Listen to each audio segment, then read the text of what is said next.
الحمد لله رب العالمين والعاقبة للمتقين والصلاة والسلام على رسوله سيد العالمين وعلى آله وصحبه وابنه وحزبه أجمعين. أما بعد فأعوذ بالله من الشيطان الرجيم. بسم الله الرحمن الرحيم. ولا تحسبن الله غافلا عما يعمل الظالمون. وقال الله تعالى في مقام آخر وسيعلم الذين ظلموا أي منقلب ينقلبون. صدق الله مولانا العظيم وبلغنا رسوله النبي الأمين المتين المختار الكريم ونحن على ذلك لمن الشاهدين والشاكرين والحمد لله رب العالمين. بارگاہ رسالت مآب صلی اللہ علیہ وسلم میں درود پاک کا ہدیہ پیش کریں. اللہم صلی علی سیدنا و مولانا محمد معدن الجود والکرم وآلہ واصحابہ الکرام وابنہ الکریم وبارک وسلم صلاة دائمة سرمدا ابدا. حضرات محترم، محرم الحرام کی مجالس شہادت تک کے واقعات آپ نے سماعت کیے. کل عاشورہ کا دن تھا. اکثر لوگوں کی یہ خواہش بھی رہتی ہے کہ کربلا کے بعد کے حالات کے متعلق ہمیں کچھ آگاہی دی جائے. کربلا کے یہ سانحے کے بعد پھر کیسے آگے حالات رہے، حالانکہ مختصراً انداز میں کل کے بیان میں عرض کیا جا چکا ہے. ظاہر سی بات ہے عاشورہ کا دن 10ویں محرم الحرام سیدنا امام علی مقام کی شہادت تو ہو گئی، اور شام ہوتے ہی سید الشہداء امام علی مقام کا سر مبارک لے کر اور دیگر شہداء کے سروں کو لے کر یزیدی لشکر نکل پڑا کوفہ کے لیے. یہ حالات تو میں نے آپ کو عرض کیا تھا کہ یزید کے دربار میں پہنچنے تک، پھر وہاں سے مدینہ طیبہ آنے تک، اسی کو مابعد کربلا کہا جاتا ہے. لیکن بعض لوگوں کو یہ تجسس رہتا ہے کہ اس کے بعد کے حالات نہیں بیان ہوتے ہیں، اکثر ہم کو سننے میں نہیں ملتا ہے. اصل مسئلہ یہ ہے کہ شہادت کا غم ایسا ہوتا ہے کہ اس کے بعد کے حالات یاد نہیں رہتے. بہت سارے لوگوں کو بیان تو ہوتے ہیں، یاد اکثر لوگوں کو نہیں رہ جاتا ہے. لہذا اسی وجہ سے میں نے آج ایک الگ سے خصوصی محفل قائم رکھی ہے. بیٹھو.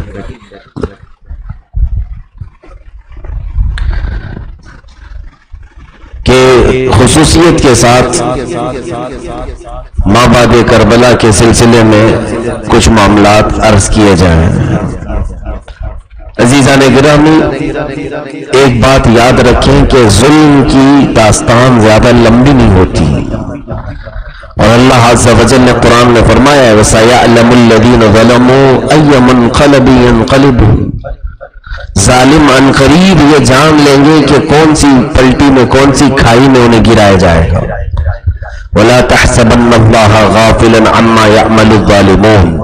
اور اللہ عز و جل یہ بھی فرماتا ہے ظالم یہ گمان نہ کریں کہ اللہ عز و جل تمہارے کاموں سے غافل ہے. اللہ تبارک و تعالیٰ تمہارے کاموں سے بے خبر نہیں. اس میں ہر ظالم آ گیا. جو بھی ظلم کر رہا ہے اس کے لیے یہ آیت ہلا دینے والی. رب ذوالجلال نے فرمایا تم اللہ کو غافل مت سمجھنا تمہارے کاموں سے. وہ پروردگار عالم ہر چیز کو دیکھ رہا ہے. کربلا کے جو معاملات ہوئے وہ ایک امتحان تھا مولا حسین کا. ورنہ میرے عزیزوں بہت سارے لوگ سوال بھی اٹھاتے ہیں، بعض فتنہ پرور لوگ، کہ آپ لوگ اولیاء اکرام کی طاقت، قوت، کرامتیں اتنی بیان کرتے ہیں جبکہ رسول اللہ کے بیٹے رسول اللہ کے سے امام حسین نہ خود اپنے آپ کو بچا سکے نہ اپنے خاندان کو بچا سکے. پانی ان پر بند ہو گیا تھا تو وہ پانی کے چند قطرے نہیں پی سکے، تو پھر تم کیسے اولیاء کو پکارتے ہو؟ جو خود اپنے آپ کو نہیں بچا سکے وہ تمہیں کیا بچائیں گے؟ یہ بھونڈا اعتراض کچھ فتنہ پرور لوگوں کا. سب سے پہلی بات یہ ہے کہ بہت زمانے کے بعد امام حسین کا زمانہ تو بہت دور کی بات ہے، تقریباً آؤ مولا حسین کی وفات کے 700 سال بعد آؤ، تقریباً،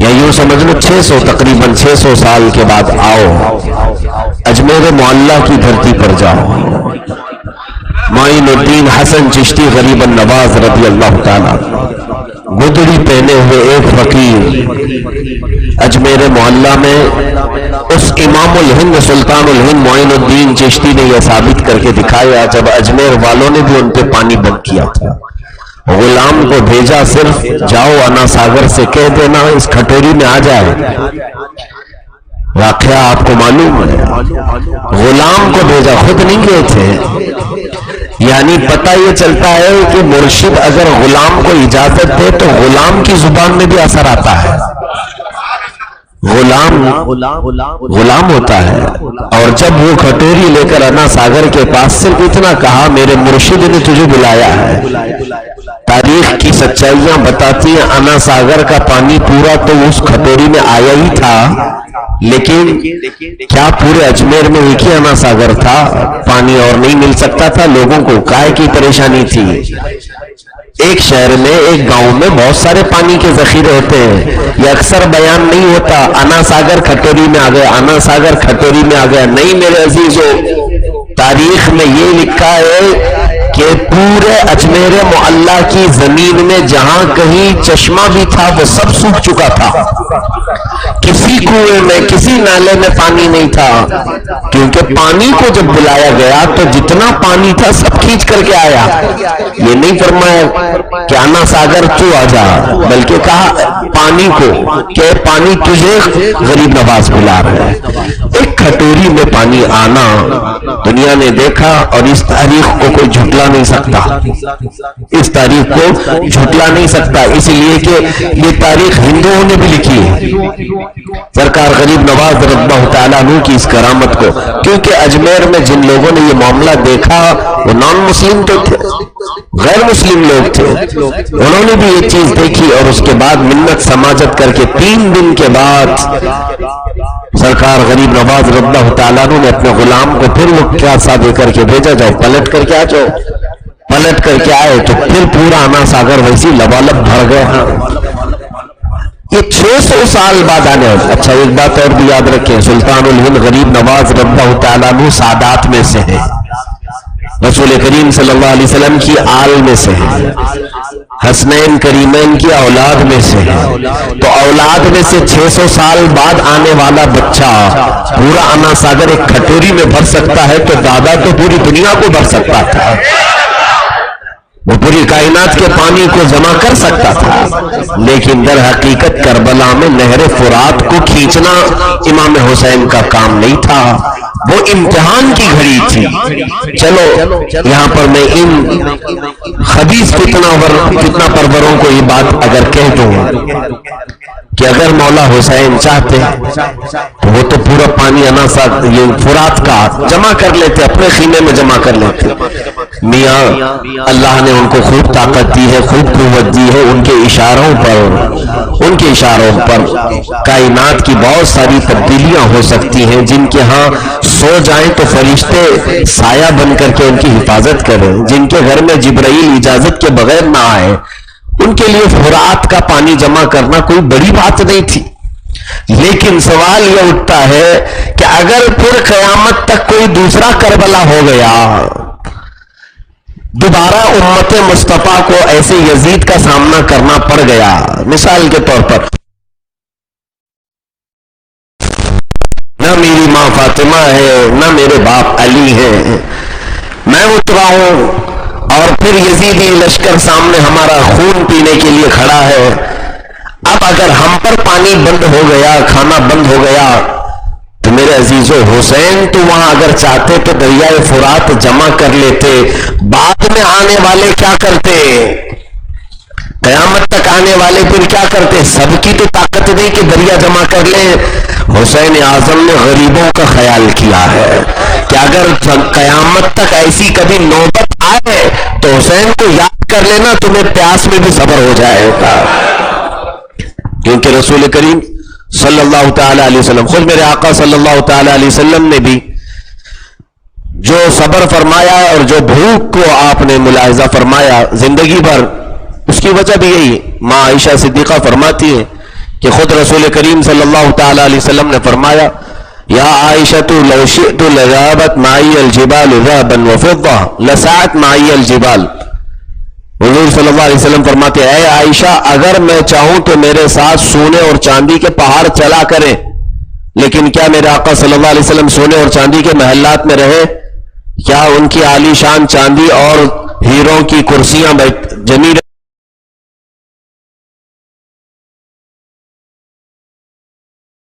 کہ امت کا غریب سے غریب آدمی بھی ویسی زندگی گزار سکتا ہے، کیونکہ حضور کے طریقے پر عمل کرنا قیامت تک کے لیے بھاری نہ ہو جائے.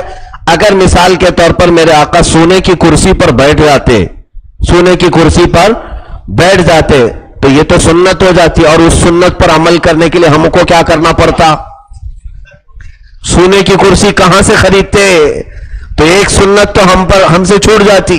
چلو رسول کریم صلی اللہ علیہ وسلم ہیروں کا تاج لگاتے تو ہم کو اس سنت پر عمل کرنے کے لیے کیا کرنا پڑتا؟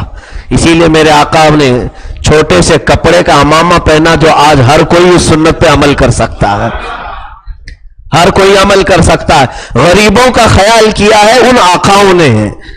کربلا کے میدان میں بھی یہی معاملات تھے. حسین اعظم چاہتے تو پورا دریائے فرات سمیٹ لیتے، لیکن بعد میں آنے والے ہم جیسے غریبوں کا انہوں نے خیال کیا. آج میں طاقت سے تو سمیٹ سکتا ہوں، بعد میں آنے والے اگر نہیں سمیٹ سکے تو دنیا ان کو تانا دے گی کہ تم حسینی نہیں ہو. حسین وہ ہوتا ہے جو دریائے فرات جمع کر سکتا ہے. ہم نہیں جمع کرتے تو ہم کو تانا دیتی دنیا کہ تم حسینی نہیں ہو. آج پانی بند کر دیں اور ہم نے صبر کیا تو دنیا یہ کہتی ہے کہ ہاں یہ حسینی ہے، صبر کرتا ہے. میرے عزیزوں، در حقیقت کربلا کے میدان میں سید الشہداء امام علی مقام کرامت کا اظہار کرنے کے لیے نہیں گئے تھے، بلکہ وہ استقامت کے لیے گئے تھے. کہ استقامت کہتے کسے ہیں؟ پوری دنیا اس کو جان لے. جم کر کے رہنا، اٹل رہنا اپنے فیصلوں پر کس کو کہا جاتا ہے؟ وہ حسین سے کوئی سیکھے. ویسے تو بہت ساری کرامتیں ان کی وہاں پر ثابت ہوئی ہیں، بیان ہوتی نہیں ہیں، کیونکہ غم کے حالات ایسے ہوتے ہیں کربلا کے معاملات میں کہ ساری کرامات جو ہے بیان نہیں ہو پاتی.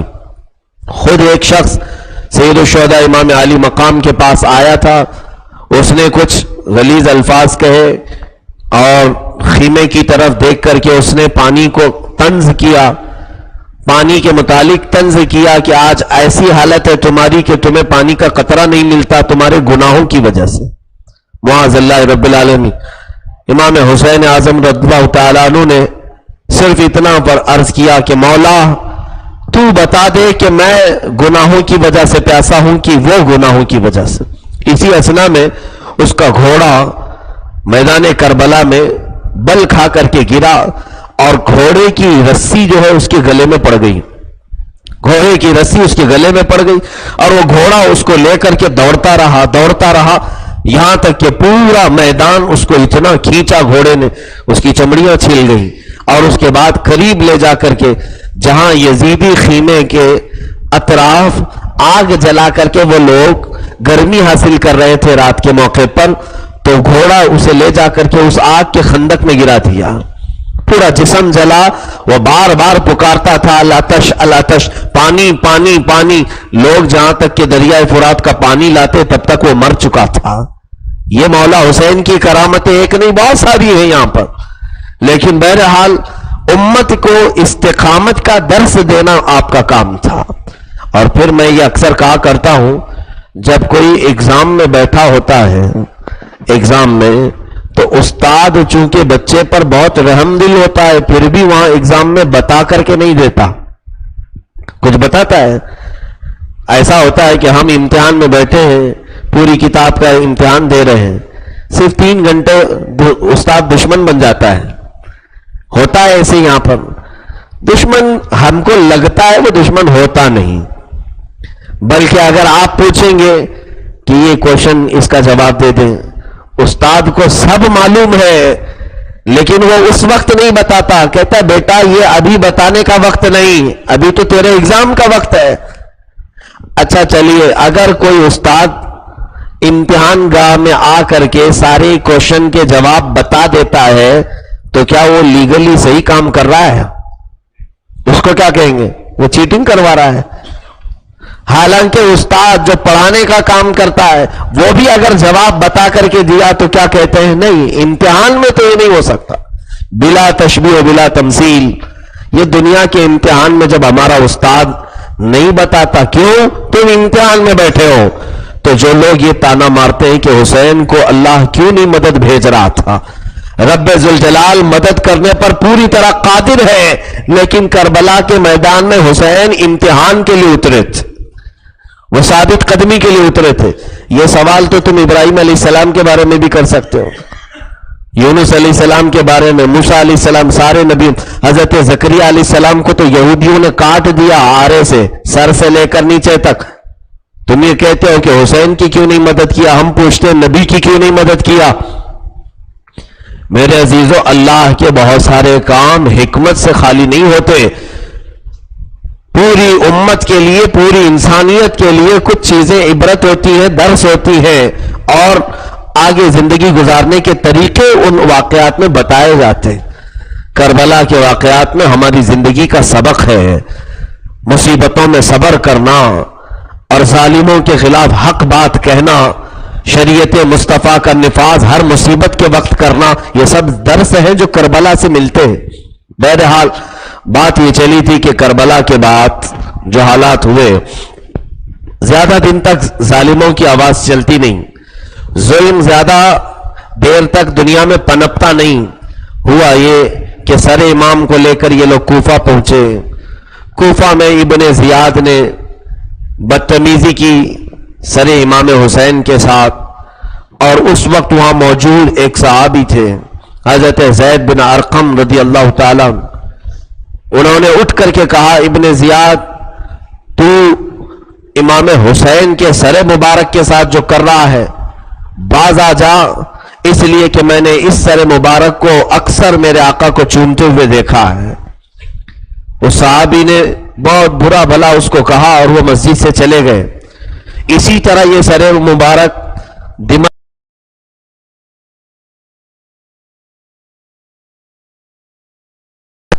اسیران اہل بیت کے ساتھ برے معاملات بھی کر رہے تھے۔ پہلے پہل جب یزید کے دربار میں یہ سر لا کر کے پیش کیا گیا تو اس نے جھوٹے آنسو بھی بہایا، اے کاش میں ہوتا تو حسین کو قتل نہیں ہونے دیتا، ابن زیاد نے برا کیا، ابن زیاد کو ایسا نہیں کرنا چاہیے تھا، ابن سعد کو قتل نہیں کرنا چاہیے تھا، اگر حسین کو سیدھے ہمارے پاس لاتے تو میں معاملہ طے کر لیتا۔ یزید امام زین العابدین کے پاس یہ باتیں کہنے لگا۔ وجہ یہ تھی وہ مکمل سیاسی آدمی تھا، وہ چاہتا تھا کہ کہیں ہماری بدنامی نہ ہو جائے پوری دنیا بھر میں۔ وہ کیسے نہیں ہوگی بدنامی، 1400 سال تک بھی آج تک بدنامی کا داغ دھلتا نہیں ہے۔ اس نے یہ سوچا اور امام زین العابدین کے پاس کہا اگر ہم ہوتے تو حسین کا قتل نہیں کرتے، ہم معاملہ طے کر لیتے۔ اگر وہ اپنی بات میں سچا تھا تو اسی وقت دمشق میں ابن زیاد کو بلاتا، ابن سعد کو بلاتا، شمر کو بلاتا، خولی کو بلاتا، جو کوفہ میں مولا حسین کو قتل کر رہے تھے، سر کاٹ رہے تھے، بلا کر کے تازیانے لگاتا، درے لگاتا، یہ کہتا کہ اگر میرے حکم کے بغیر تم نے کیسے قتل کیا حسین کا؟ کچھ بھی نہیں، کسی کو نہ بلایا، کسی کو نہ کوڑے مارا، نہ کسی کو پوچھا کہ کیوں قتل کیا، نہیں، وہ دربار میں جھوٹے آنسو تھے مگرمچھ کے، وہ لوگوں سے کے تانوں سے بچنے کے لیے۔ بہرحال سر امام مبارک کو دمشق میں رکھا گیا۔ چند دنوں کے بعد جو اسیران اہل بیت تھے، بیویاں تھیں خاندان اہل بیت کے، آپ کو ایک بات بتا دوں میں کہ کربلا میں 82 لوگ گئے تھے امام حسین کے ساتھ۔ اس کا سیل لکھا جو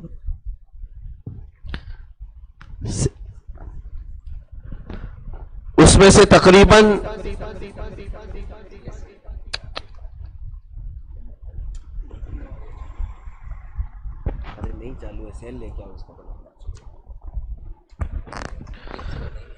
بہتر لوگ شہید ہو گئے تھے، 72 افراد، تو 82 میں سے 72 کے انتقال کے بعد بچے کتنے؟ 10 لوگ بچے۔ تاریخ کی بعض روایات یہ بتاتی ہیں 10 لوگ بچے، اس میں سے تو تنہا امام زین العابدین تھے، مردوں میں 1 اور باقی 9 بیویاں، 9 عورتیں۔ 9 عورتوں کو لے کر یہ امام کا قافلہ جب چلا تو دمشق سے مدینے کا سفر کافی لمبا ہے۔ وہی صحابی حضرت نعمان بن بشیر جن کو پہلے کوفہ کی گورنری سے معزول کر دیا تھا یزید نے، اور ان کی جگہ پر ابن زیاد کو بھیجا تھا،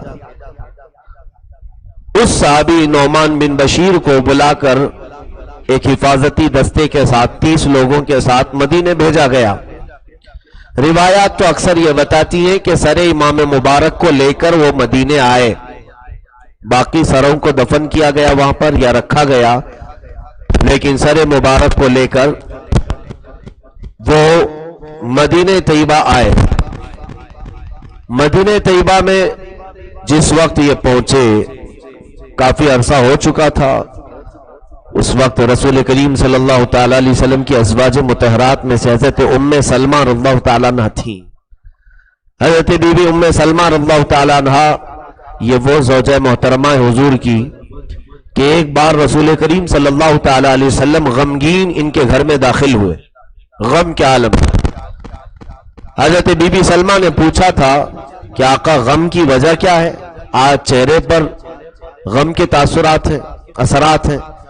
رسول کریم صلی اللہ علیہ وسلم نے فرمایا اے ام سلمہ، ابھی جبرائیل آئے تھے اور انہوں نے مجھے خبر دی کہ میرے بیٹے حسین کو میری امت قتل کر دے گی۔ میری امت کے افراد کچھ لوگ میرے بیٹے کو قتل کر دیں گے۔ کب؟ جب امام حسین کی عمر ابھی بہت بچپن کی تھی، چھوٹی سی عمر، تبھی حضور صلی اللہ علیہ وسلم نے فرمایا۔ اور جبرائیل آ کر کچھ تھوڑی سی مٹی بھی مجھے دے گئے ہیں، اور اس مٹی کو میں نے ایک شیشے میں رکھ لیا ہے۔ فرماتے ہیں کہ جبرائیل نے کہا کہ یہ اس جگہ کی مٹی ہے جہاں آپ کا نواسہ شہید کر دیا جائے گا، قتل کر دیا جائیں گے۔ رسول کریم صلی اللہ تعالی علیہ وسلم نے حضرت ام سلمہ کو کہا یہ مٹی سنبھال کر کے رکھو۔ وہ شیشی میں مٹی تھی، فرمایا اس مٹی کو سنبھال کر رکھو، اور دیکھنا جس دن یہ مٹی خون بن جائے میرا نواسہ شہید ہو گیا ہوگا۔ حضرت ام سلمہ رضی اللہ تعالیٰ عنہ مدینے میں ہی تھی جب کربلا کے حالات ہو رہے تھے۔ ایک دن وہ بیدار ہو کر کے دیکھتی ہیں دوپہر کا وقت ہے، اچانک ان کی شیشی میں پورا خون بھر گیا ہے۔ وہ 10 محرم کا دن تھا، عاشورہ کا دن تھا۔ اسی دن بی بی سلمہ نے، ام سلمہ نے مدینے والوں کو خبر کر دیا ہے مدینے والوں، رسول اللہ کے اہل بیت کے ساتھ برا ہوا، نبی کونین صلی اللہ تعالی علیہ وسلم کا لاڈلا نواسہ قتل کر دیا جا چکا ہے، میرے گھر کی مٹی لال ہو گئی۔ تو ابھی کربلا سے کوئی قاصد آیا نہیں تھا، اس سے پہلے ہی مدینے میں خبر ہو گئی تھی، مدینے میں سب کو پتہ چل گیا تھا۔ پھر یزید کے پاس سے جب یہ لشکر مدینے پہنچا، مدینہ طیبہ جب یہ لوگ داخل ہوئے تو مدینے والے پورے کے پورے باہر نکل کر آ چکے تھے، اس میں خاندان اہل بیت کے لوگ بھی تھے۔ جیسے ہی اس قافلے کو دیکھا زاروں قطار رونا شروع کیے۔ امام زین العابدین اس وقت تک صبر کر رہے تھے۔ سیدہ بی بی زینب کو حکم تھا مولا حسین کا کہ زینب تمہاری آواز نہیں آنی چاہیے، سب لٹ گیا تھا۔ سیدہ زینب نے نوحہ نہیں کیا، چیخ پکار نہیں کی تھی۔ امام زین العابدین بیٹے ہیں، سیدہ زینب سگی بہن ہے، لیکن جیسے ہی یہ قافلہ روضہ رسول پر پہنچا، میرے آقا صلی اللہ تعالی علیہ وسلم کے مزار اقدس پر، تو امام زین العابدین نے پکار کر کے کہا سلام علی جدنا یا رسول اللہ، اے اللہ کے رسول ہمارے دادا آپ پر سلامتی ہو، آپ کا نواسہ سلام کر رہا ہے۔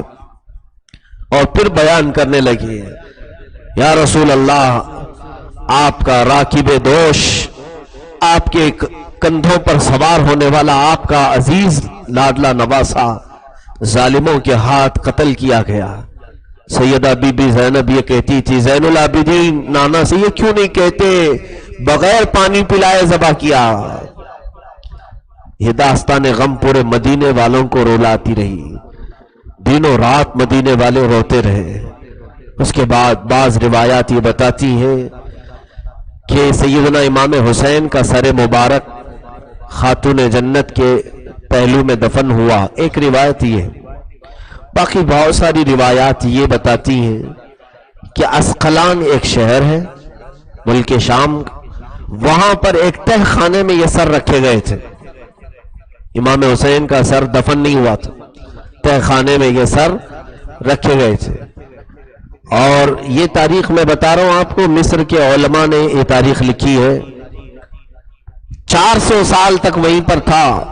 تقریباً 5ویں صدی میں جب فاطمی حکومت آئی، فاطمی یہ لوگ بھی شیعہ ہیں اور اہل بیت سے بہت زیادہ محبت کرتے تھے، تو فاطمی حکمران اور خلفاء کی جب حکومت آئی تو انہوں نے اسقلان سے وہ سر مبارک نکالا تو ویسے ہی تر و تازہ تھا۔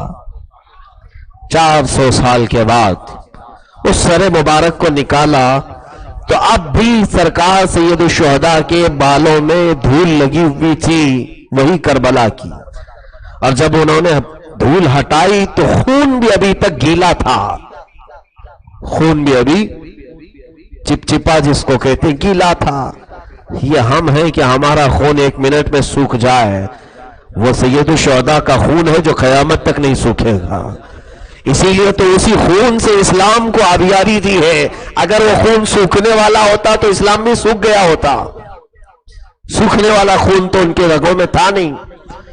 وہ سر مبارک کو بڑے جلوس کے ساتھ لایا گیا مصر میں، ایجپٹ میں، مصر کی راجدھانی قاہرہ جس کو کائرو کہا جاتا ہے، ایک بڑے شاندار جلوس کے ساتھ حکمرانوں نے اور اس وقت کے جو علماء تھے، مفتیان کرام تھے، سبوں نے لا کر قاہرہ کی ایک مشہور و معروف جگہ پر اسے اس سر مبارک کو بڑے احترام کے ساتھ دفن کیا گیا۔ وہ سر مبارک جہاں دفن ہے وہاں پر آج ایک بہت ہی بڑی عالی شان مسجد ہے جس کو مسجد حسین کہتے ہیں۔ الحمدللہ میں جب پڑھنے کے زمانے میں تھا تو ہم ہر جمعہ تقریباً اسی مسجد میں ادا کرتے تھے، مسجد حسین اس کو کہا جاتا ہے، اور آج بھی سنیوں کا وہ مرکز ہے۔ پورے میلاد شریف کے سارے جلوس سب گھوم کر کے اسی مسجد پاک میں تمام ہوتے ہیں۔ صوفیہ اکرام کوئی جمعہ ایسا نہیں ہوتا جہاں جو جمعہ کے بعد وہاں الگ الگ سلسلوں کے ذکر نہ ہوتے ہوں، کئی سلاسل کے مشائخ وہاں آتے ہیں، ذکر ہوتا ہے۔ تو سر مبارک کے متعلق ایک روایت یہ بھی ہے کہ وہ مصر کی قاہرہ میں مسجد حسین میں دفن ہے، آج بھی الحمدللہ بڑے بڑے اولیاء کرام نے اس کو صحیح مانا ہے، صحیح تسلیم کیا ہے، علماء کرام نے اپنی کتابوں میں لکھا بھی ہے۔ بتانا یہ ہے کہ 600 سال تقریباً 400 سال کے بعد بھی سر مبارک ویسے ہی تر و تازہ تھا اور لایا گیا۔ یہ فتح حسین نہیں ہے تو اور کیا ہے؟ یہ حسین کی فتح نہیں ہے تو اور کیا ہے؟ ذرا یزید کا جسم ڈھونڈ کر کے دکھاؤ، یزید کہاں ہے؟ لوگوں کو آج اس کی خبر تک نہیں۔ دمشق میں کوڑا کرکٹ پھینکنے کی جگہ پر سنا ہے کہ اس کی قبر بنی، لیکن اس کا کوئی نشان نہیں۔ بتایا جاتا ہے کہ اسی مٹی کے اندر کہیں قبر ہو سکتی، کوئی نشان نہیں۔ 2 جملوں میں نے ایک بات کہی تھی، کل بھی میں نے عرض کیا تھا، پورے واقعے کو اگر سمیٹ لیا جائے 2 جملوں میں، پورے کربلا کو سمیٹ لیا جائے 2 جملوں میں، تو یوں کہنا پڑے گا یزید تھا، حسین ہے۔ یزید تھا، حسین ہے۔ یزید خلیفہ تھا، حسین اب بھی خلیفہ ہے۔ یزید امامت کی کوشش کیا، حسین اب بھی امام ہے۔ یزید نے جو کچھ طاقت حاصل کی تھی پاسٹ میں، حسین کی اب بھی طاقت ہے۔ یزید کا جھنڈا لہرایا تھا، حسین کا لہرا رہا ہے۔ یہی ہے، وہ پاسٹ ہے اور یہ پریزنٹ بھی ہے، حال بھی ہے، فیوچر بھی ہے۔ امام حسین ہمارا حال بھی ہے مستقبل بھی ہے. ٹھیک ہے، دو ہی جملوں میں ہے، وہ تھا اور یہ ہے. اسی کو تو فتح عظیم کہا جاتا ہے. بہرحال اس کے بعد اب ذرا یہ بھی سن لیں کہ قاتلوں کا کیا انجام ہوا، کیونکہ ظاہر سی بات ہے ہمارے دل بڑے زخمی ہیں. ان ظالموں کو جب ہم سنتے ہیں تو دل کیا یہ نہیں کرتا کہ ہم بھی کاش وہاں ہوتے تو دو چار گھوسے انہیں بھی لگاتے، ہمارے ہاتھ میں نیزہ آ جائے تو ہم تو ان کے چھتڑے اڑاتے ہیں. یا ہم، ظاہر سی بات ہے انسان کی فطرت ہے، وہ جس سے محبت کرتا ہے یہ تمنا بھی رکھتا ہے کہ میں بھی مار دوں اس کو. لیکن ہمارے تمنا کرنے میں اور بعض کالی پٹی والے تمنا کرنے میں بہت فرق ہے، بہت فرق ہے. وہ کہتے ہیں کہ حسین ہم ہوتے تو ایسا نہیں ہوتا، ہم ہوتے تو ایسا نہیں. آپ کو تاریخ اگر میں بتاؤں، یہی تو تھے جنہوں نے کوفہ بلایا تھا. اور میں اپنی بات نہیں بول رہا ہوں، شیعہ حضرات کے بڑے معتمد عالم دین ملا باقر مجلسی، ان کی کتاب ہے جلاء العیون، مشہور کتاب ہے، اور سارے شیعہ اس کتاب کو پڑھتے ہیں. انہوں نے خود لکھا ہے اپنی کتاب میں کہ سیدنا امام حسین مکہ میں تھے، شیعان حسین نے ان کو خط لکھ لکھ کر کے بلایا. ہم نہیں کہہ رہے، آپ کی کتابیں کہہ رہے ہیں، ان کی کتاب. اور پھر آج کہہ رہے ہو آپ ہم ہوتے تو نہیں ہوتے. تم ہوئے اسی وجہ سے یہ سب ہوا، اور اسی وجہ سے حضرت امام اعظم ابو حنیفہ رحمۃ اللہ تعالی علیہ کے متعلق یہ چیز مشہور ہے. اور بعض حضرات روایت میں حضرت عبداللہ ابن مسعود رضی اللہ تعالیٰ عنہ کے متعلق یہ بیان کیا جاتا ہے. بہرحال جس کی بھی متعلق ہے، میں عرض کر رہا ہوں کہ کوفہ والے مسئلہ پوچھنے کے لیے آئے ہیں امام اعظم کے پاس یا عبداللہ ابن مسعود کے پاس.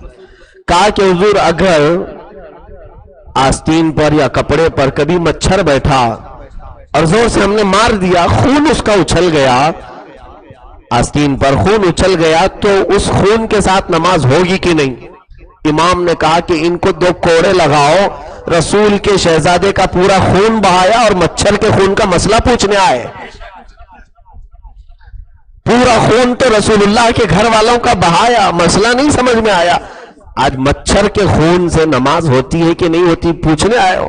بہت جلال میں آپ نے کہا تھا. حقیقت میں میرے عزیزوں، انہوں نے جو خون بہایا ہے اس سے تو ان کی نماز کیا، ان کا ایمان بھی خراب ہوا، ان کی پوری زندگی خراب ہوئی. خیر، کوفہ میں جو لوگ تھے وہ در حقیقت حضرت علی اور حضرت امام حسین سے محبت کرنے والے لوگوں میں سے تھے، اسی لیے انہوں نے بلایا تھا. لیکن وہ محبت میں کامل نہیں ہوئے، اترے نہیں، اس محبت میں وہ لوگ پکے نہیں تھے.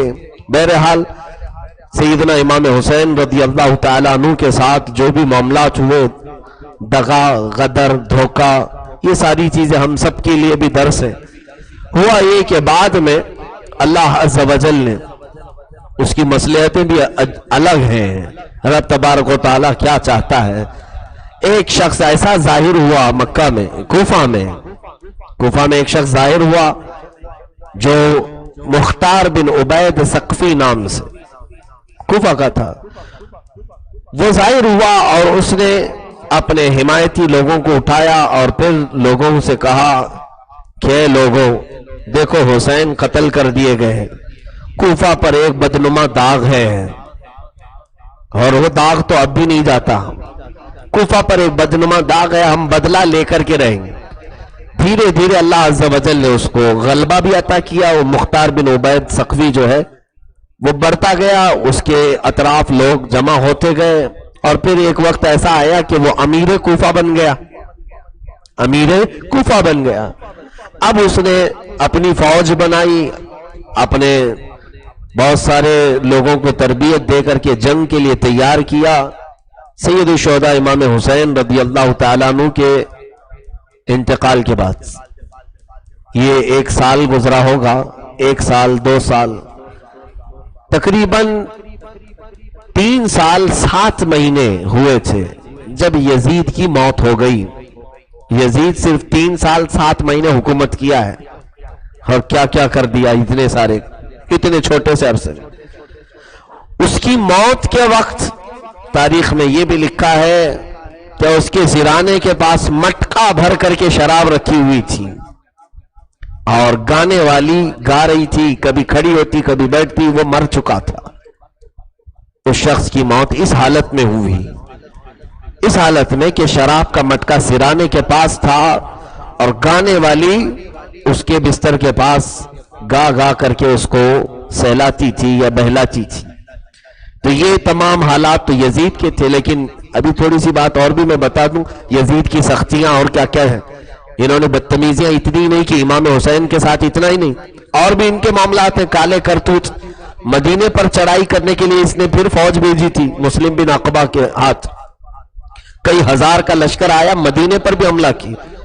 مدینے پر حملہ ایسا کیا انہوں نے کہ پورے مدینے والوں کو ستایا، پریشان کیا، مسجد نبوی کا احاطہ کر لیا، مسجد نبوی میں اذان بند، نماز بند، گھوڑے باندھے گئے، رسول اللہ کی مسجد میں گھوڑے باندھے گئے، اور گھوڑوں کی لید، گھوڑوں کے پکانے وہ ممبر پر گرتے تھے، یزید نے وہ تک کیا۔ اور اس کے بعد 3 دن تک مدینے کی عورتوں کو اپنی فوجیوں پر حلال کر دیا، مدینہ طیبہ کی عورتوں کو حلال کیا۔ اتنا ہی نہیں، مدینہ طیبہ میں یہ ظلم و ستم کرنے کے بعد پھر مکہ کی چڑھائی کے لیے نکلے، مکہ کی چڑھائی، مکہ پر حملہ کر، مکہ پر آیا، اور اس وقت حضرت عبداللہ بن زبیر رضی اللہ تعالیٰ عنہ کے ہاتھوں پر لوگوں نے بیعت کر لیا تھا، بہت سارے لوگ، عراق والے، خراسان والے، بہت سارے علماء، حجاز کے سارے لوگ عبداللہ بن زبیر کو خلیفہ تسلیم کر لیا تھا۔ حضرت عبداللہ بن زبیر رضی اللہ تعالیٰ عنہ پر حملہ کرنے کے لیے آئے، اور پھر عبداللہ بن زبیر کے اس حملے میں پورے مکہ والوں پر کھانا پانی بند ہو چکا تھا۔ اس جنگ میں تقریباً یہ 2 مہینے تک جنگ چلی تھی مکہ مکرمہ میں، اور یزید کی فوجوں نے کعبہ مکرمہ پر منجنیق ڈالا تھا، آگ کے گولے، جس سے پورے خانہ کعبہ کا غلاف جل گیا۔ اور اتنا ہی نہیں، وہ بکرا جو اسماعیل علیہ السلام کی جگہ ذبح ہونے کے لیے جنت سے آیا تھا، واقعہ تو معلوم ہے، ابراہیم علیہ السلام نے جس دمبے کو ذبح کیا تھا، اس دمبے کی سینگ اس وقت تک رکھی ہوئی تھی خانہ کعبہ میں تبرک کے طور پر، برسوں ہو گئے تھے، وہ سینگ اس بکرے کی رکھی ہوئی تھی کہ جنتی دمبا ہے، جنت سے آیا ہوا تھا۔ وہ اس یزید کی ظالم فوج نے جب کعبہ کو جلایا تو اس کے ساتھ وہ بھی جلا دی گئی۔ کعبے کا اتنا تقدس پامال کیا، اتنی توہین کی، پھر حضرت عبداللہ بن زبیر کو شہید کیا۔ 40 دن تک آپ کی لاش کو کھمبے سے لٹکایا گیا تھا، 40 دن تک۔ یہ ساری حرکتیں یزید کے دور حکومت میں ہوئی ہیں، اس کے خلافت۔ کل ملا کر کے صحابہ اکرام اور تابعین جو بڑے بڑے تھے، ان سب کی تعداد جن کو اس نے قتل کیا وہ 10,000 لوگ تھے۔ 10,000 صحابہ اور تابعین کو ملا کر کے یزیدی فوجیوں نے قتل کیا۔ اور امام حسین کے قتل کے بعد اور اتنی بے راہ روی پھیل گئی تھی کہ اب تو اس کو کسی کا ڈر ہی نہیں تھا، جس سے ڈر تھا ان کو قتل کروایا، تو عام کر دیا، لواطت عام ہو گئی تھی، زنا عام ہو گئے تھے، عام طور پر لوگوں میں خرید و فروخت ہونے لگ گئی تھی، پیسوں سے جو ہے ایک دوسرے کے جسموں کو خریدا جا رہا تھا۔ اتنی بری حالت ہونے کے بعد اللہ عز و جل نے اس کو بہت بری موت میں مار دی، عبرت بنایا اس کی موت کو، اور اس کی لاش کو کچرے میں پھینکا گیا۔ خلیفہ وقت کو 3 سال میں اتنا کیا۔ یزید کے بعد اس کا بیٹا معاویہ تخت پر بیٹھا، خلافت کے 1 دن بیٹھا، لوگوں نے خلافت کو تسلیم کیا، امیر بنایا، لیکن 6 مہینے تک وہ باہر واپس آیا ہی نہیں۔ 6 مہینے کے بعد سیدھے یزید کے بیٹے معاویہ کی لاش باہر آئی۔ وہ نیک آدمی تھا، صالح تھا، پرہیزگار تھا، اس نے خود یزید کی تخت پر تھوک دیا اور کہا میں اس تخت پر کیا بیٹھوں جس تخت پر خون حسین لگا ہوا ہے، نہیں بیٹھا۔ تو جس کا بیٹا خود مخالف ہو اس کی کون سی فتح ہے۔ اس کے بعد یزید کی نسل میں پھر کوئی خلافت نہیں، بس ختم ہو گئی، یہاں پر حکومت ختم ہو گئی۔ مروان نام کا ایک شخص تھا، جو حضرت عثمان غنی رضی اللہ تعالیٰ عنہ کے دربار میں تھا. میں نے حضرت عثمان کی سیرت میں بیان کیا جس کے پیدا ہونے پر حضور نے فرمایا تھا گرگٹ کا بیٹا گرگٹ پیدا ہوا. وہ مروان وہ یزید کا ہمنوا تھا، اس کا مصاحب تھا، اس کا ایڈوائزر تھا. وہ تخت پر بیٹھا اور سب لوگوں کو فضا ہموار کر کے وہ خلافت کا اعلان تو نہیں کیا لیکن اپنے بیٹے کو اس نے عبد الملک بن مروان اس کو خلافت پر بٹھا دیا دمشق میں. اب یہی اسی کو کہتے ہیں اموی خلافت. امیہ بنو امیہ ایک خاندان ہے جنہوں نے حکومت کی ہے تقریباً 100 سال تک. یہ امیہ خاندان جو ہے یعنی تقریباً یہ لوگ حضرت امیر معاویہ سے لے کر عمر ابن عبدالعزیز تک جو خلافت ہے اس کو اموی خلافت کہا جاتا ہے. اس کا عرصہ بھی ایک غالباً انداز کے اعتبار سے 60-70 سال یا آگے پیچھے ہو سکتا ہے. اتنے سال تک یہ حکومت پر رہے. لیکن میں اب یہ بتا رہا تھا کہ قاتلان حسین کا کیا ہوا، اہل بیت کو جنہوں نے قتل کیا تھا ان کا کیا ہوا. ان کے متعلق جو روایات ہیں اس میں سب سے پہلی بات تو یہ ہے کہ امیر مختار جو کوفہ میں اٹھا اور اللہ نے اسے غلبہ دیا اور لوگ اس کے ارد گرد جمع ہونا شروع ہوئے اور پھر کوفہ پر اس نے اپنی غلبے کو حاصل کر لیا. پھر ایک دن اس نے اعلان کیا کل میں ایک ایسے شخص کو قتل کروں گا جس کے قتل سے پوری دنیا کے مسلمان اور تمام فرشتے خوش ہو جائیں گے. اس نے اعلان کیا تو سامنے بیٹھنے والوں میں لوگ سمجھ گئے کہ یہ عمرو بن سعد کا قتل کرنا چاہ رہا ہے. ابن سعد جو 4000 کا لشکر لے کر کے سب سے پہلے کربلا میں اترا تھا. آپ کو یاد ہونا چاہیے سب سے پہلے حر بن یزید جو 1000 کا لشکر لے کر آئے لیکن وہ تو مولا حسین کے پاس آ گئے اپنے لشکر چھوڑ کر اور شہید بھی ہو گئے. اس کے بعد جو سرکردہ ہے سب سے بڑا سرغنہ تھا وہ ایران کی حکومت کے لالچ میں آیا تھا. ایران کی حکومت کے لالچ میں کہ یزید نے اس سے کہا تھا کہ ایران کی حکومت تجھے دے دوں گا اور ابن زیاد نے اس کو کہا تھا کہ پہلے یہ کربلا کا معاملہ سر کر لے تجھے ایران پورا دے دیا جائے. وہ اس لالچ میں آیا تھا عمرو بن سعد اور قتل حسین کے بعد نہ اس کو ایران کی حکومت ملی کچھ نہیں، یزید مر گیا تھا. اب وہ اس کی تلاش جاری کر دیا اس نے امیر مختار نے. جگہ جگہ ڈھونڈنے کی بات چلی تو بعد میں مل گیا کہ عمرو بن سعد فلاں جگہ رہ رہا ہے. تو ابن زیاد نے کہا کہ اس کو بلا لاؤ اور پھر میرے پاس آؤ. عمرو بن سعد کے ساتھ امیر مختار کے اچھے تعلقات بھی تھے، وہ اچھے سے بات بھی کرتا تھا. لیکن جب امیر مختار نے اس کو بلوایا تو اس نے اپنے بیٹے حفص کو بھیجا.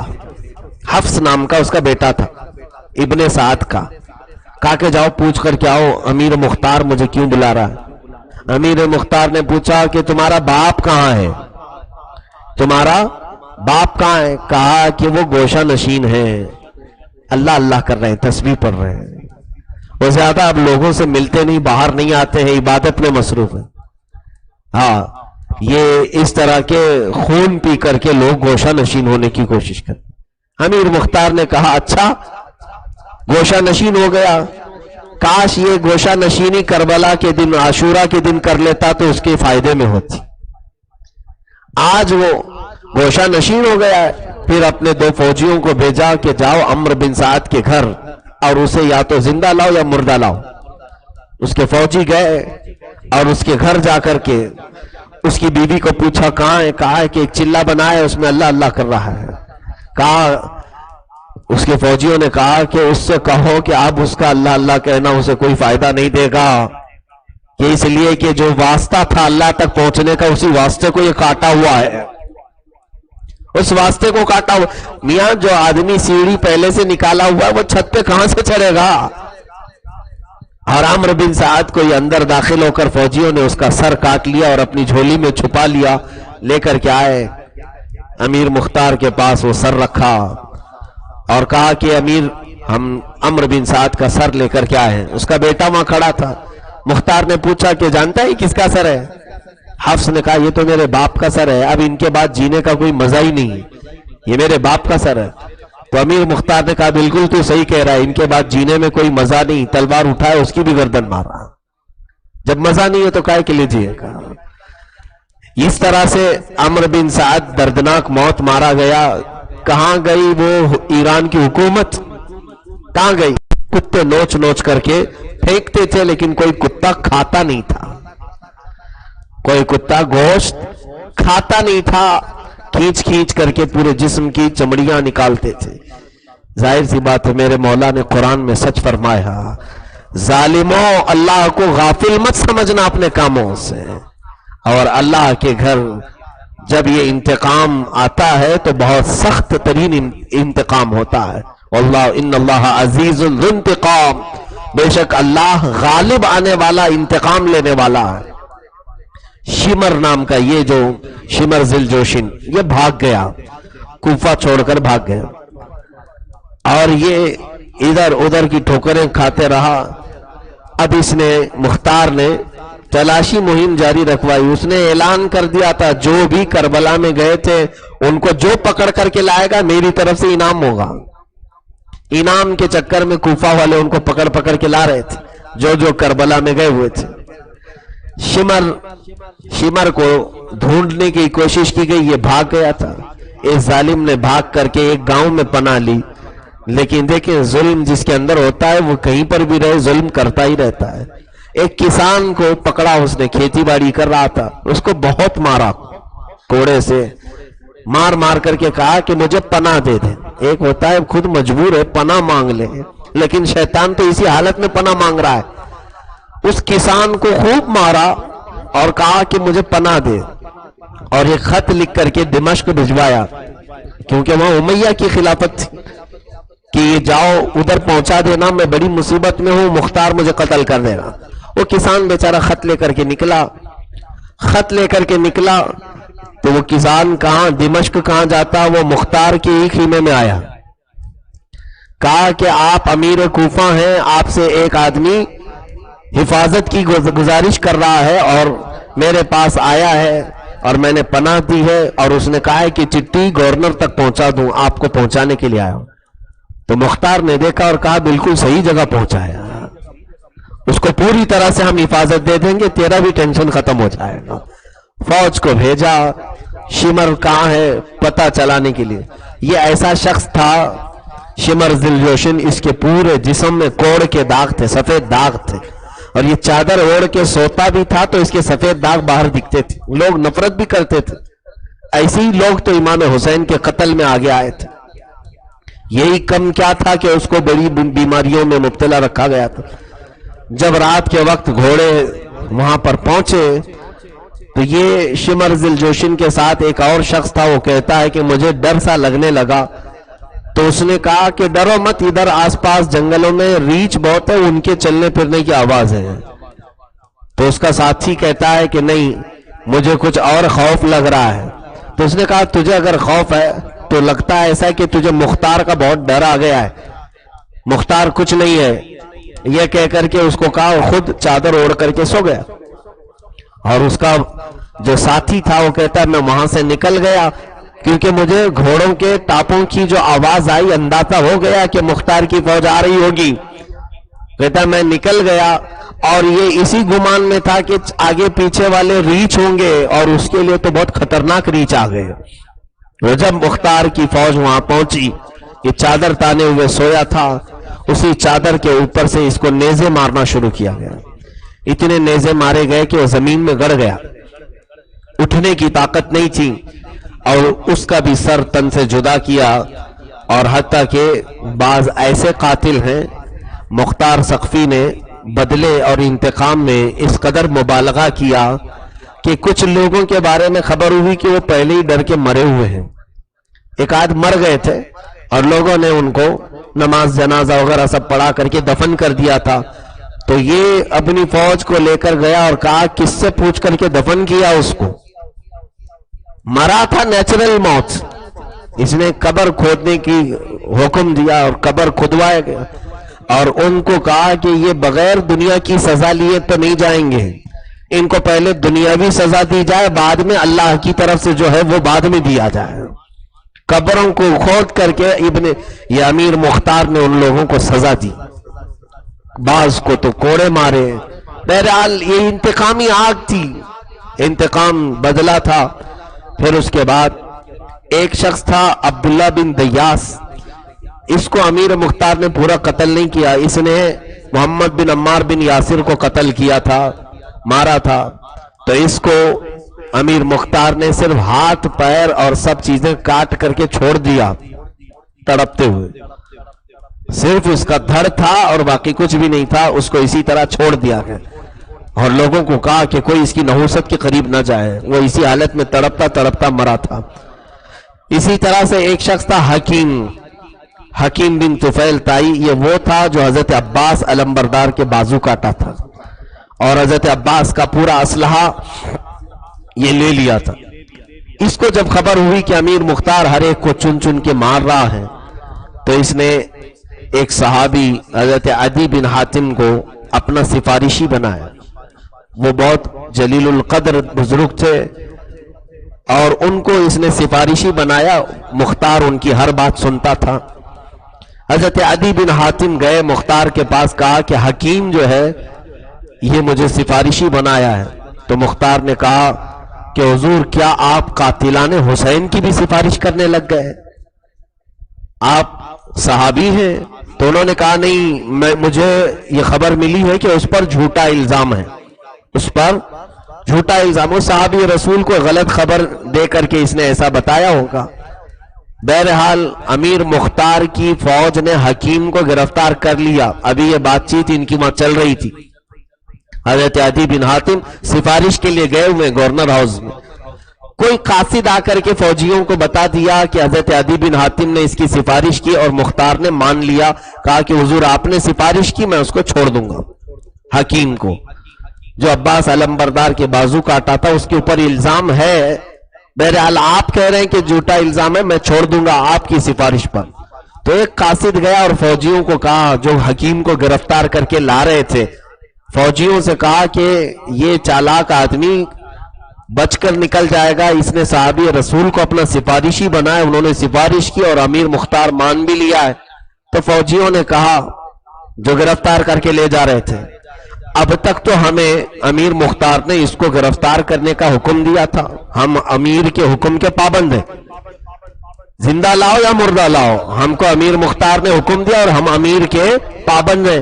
اب پہنچنے کے بعد دوسرا آرڈر جو بھی ہوگا وہ دیکھیں گے. پہنچنے کے بعد دوسرا آرڈر، اس سے پہلے کہ پہنچے اس کا کام یہی تمام کروں. فوجیوں نے خود اس کو کاٹ دیا اور اس کے بعد سر لے کر کے پہنچے. حضرت عدی بن حاتم بھی وہاں سے. کہا یہ کیا کر دیا تم لوگوں نے؟ کہا کہ حضور کیا بات ہے؟ کہا میں نے سفارش کر کے اس کو آزاد کروایا تھا. فوجیوں نے کہا ہم کو امیر مختار نے حکم دیا تھا کہ زندہ پکڑ لاؤ یا مردہ پکڑ لاؤ، تو ہم نے مردہ لانا بہتر سمجھا. وہ بھی بری ہو گئے، وہ بھی بری ہو گئے، دونوں بھی. بہرحال قاتلان حسین کا برا انجام ہوا، بہت برا انجام ہوا. حتیٰ کہ تقریباً 7,000 لوگوں کو تو امیر مختار نے مارا، 7,000. باقی کے متعلق اب جو بڑا ظالم اس میں تھا وہ ابن زیاد، عبید اللہ بن زیاد، جو کوفہ کا گورنر تھا. ہوا یہ کہ کوفہ چھوڑ کر کے موصل چلا گیا تھا، اس کو یہاں کی گورنری سے ہٹا دیا گیا، ہو گئے ختم. امیر مختار یہاں کا غلبہ حاصل کیا ہوا تھا. مختار نے اعلان کیا کہ میں موصل پر چڑھائی کروں گا اور ابن زیاد کو جب تک میں نہیں حاصل کروں مجھے سکون نہیں ہوگا. یہ اپنی فوج لے کر کے نکلا. ابن زیاد بھی 30,000 کی فوج لے کر آیا مختار کے مقابل میں. وہ بھی دریائے فرات کے قریب لڑائی ہوئی، مختار کی فوج اور ابن زیاد کی فوج. غالباً جمعہ کا دن تھا، تاریخ میں یہی لکھا ہوا ہے، جمعہ کا دن تھا اور یوم عاشورہ تھا، 10 محرم الحرام. دریائے فرات کے قریب موصل کے پاس جنگ ہو رہی ہے. اللہ عز و جل نے دوپہر کے بعد اس فوج کو امیر مختار کی، جس میں ابراہیم مالک اشتر جو ہے سپہ سالار تھے، ان کو ایسا غلبہ عطا کیا کہ اس کی فوج، عبید اللہ بن زیاد کی فوج، سب اسے چھوڑ کر بھاگ گئی، میدان چھوڑ کر بھاگ گئی، بچا کوئی نہیں تھا. اب یہ منہ چھپاتا ہوا ادھر ادھر گھوم رہا تھا، پھر رہا تھا. یہ دوڑتا ہوا وہی میں نے کل واقعہ بتایا تھا، ایک خیمے میں جا کر چھپنے کی کوشش کیا، پانی پانی کہہ رہا تھا، وہ خیمہ کسی اور کا نہیں، امام زین العابدین کا تھا۔ انہوں نے 3 کھٹوریاں اسے پانی پلایا۔ اس کے بعد جب تک تو امیر مختار کی فوج پیچھے سے آئی اور عبید اللہ ابن زیاد کو گرفتار کر لیا، گرفتار کر کے اس کو رسیوں سے باندھ کر کے لایا گیا، رسیوں سے باندھ کر کوفہ لایا گیا، اور کوفہ لا کر کے سارے کوفہ والوں کو جمع کیا گیا اور اس کو سولی پر چڑھایا گیا، اور اس کا جب سر الگ ہوا، اللہ اکبر، ایک ایسی دہشت تھی کوفہ والوں میں۔ اس کے 3 ساتھی اور بھی قتل ہوئے تھے کوفہ کے گورنر ہاؤس میں، عبرت کے لیے وہ سر وہی لٹکایا گیا جہاں ابن زیاد نے حضرت ہانی بن عروہ اور امام مسلم بن عقیل کا سر لٹکایا تھا۔ اور پھر مختار ثقفی نے وہ سر کو سامنے رکھا جہاں امام حسین کا سر کربلا سے واپس آ کر کے اس کے گورنر ہاؤس میں رکھا گیا تھا۔ تو کوفہ کے اب امیر مختار نے چھڑی لی اور اس کو سر کو مارنا شروع کیا اور کہا، مختار یاد ہے وہ دن؟ اے کوفہ والو دیکھو، یہ سن 66 ہجری تھی، تقریباً 6 سال ہوئے تھے امام حسین کی شہادت کو۔ لوگوں سے کہا ہے کوفہ والو دیکھو، ہو بہو تاریخ بھی وہی ہے، عاشورہ ہے، اور دن بھی وہی آیا ہے، جمعہ ہے، بس سن بدلی ہے۔ اور اس جگہ پر ایک وقت اس نے سر امام کو لایا تھا اور آج ابن زیاد کا سر ہے، لیکن اے کوفہ والو فرق کیا ہے اس سر میں اور اس سر میں؟ اتنا وہ کہہ رہا تھا ابھی کہ دونوں کا سر یہاں پر رکھا گیا، امام حسین کا سر بھی اور ابن زیاد کا سر۔ سر امام کو جو لوگ دیکھے تھے کوفہ میں، وہ اس خوشبو کو 6 سال بعد بھی محسوس کر رہے تھے، لیکن آج ابن زیاد کا سر وہاں رکھا گیا تھا۔ اللہ اکبر! اچانک یہ تقریر چل رہی تھی مختار ثقفی کی، اچانک اس تخت پر ایک خوفناک اژدھا ظاہر ہوا، سانپ ظاہر ہوا، اور سارے ڈر کر کے پیچھے ہٹ گئے۔ وہ اتنا خطرناک کالا سانپ تھا کہ زبان باہر نکالتا تھا تو آگ کی چنگاری نکلتی تھی۔ وہ سانپ گھومتا رہا ان 3 سروں کے پاس، 3 سروں کے پاس گھومتے گھومتے عبید اللہ بن زیاد کی ناک میں گھس گیا۔ وہ سانپ پورا ناک کو پھاڑ کر کے اندر داخل ہوا، اور اندر جاتے جاتے اتنا کہ ابھی اس کی پونچھ باہر ہے کہ وہ پھر منہ سے باہر نکلا، منہ سے باہر نکلا۔ کسی کی ہمت نہیں ہو رہی تھی کہ اس سر کو ہاتھ لگائے، اور جیسے ہی وہ سانپ باہر نکلا پورے گورنر ہاؤس میں اتنی سخت بدبو پھیلی کہ لوگ اگر وہاں کھڑے ہوتے تو بے ہوش ہو جاتے بدبو سے، سب کے سب نکل گئے۔ کوفہ کی تاریخ میں بتایا گیا ایسی عبرت ناک لاش ہم نے کسی کی نہیں دیکھی جیسے عبید اللہ بن زیاد کی لاش کو دیکھا۔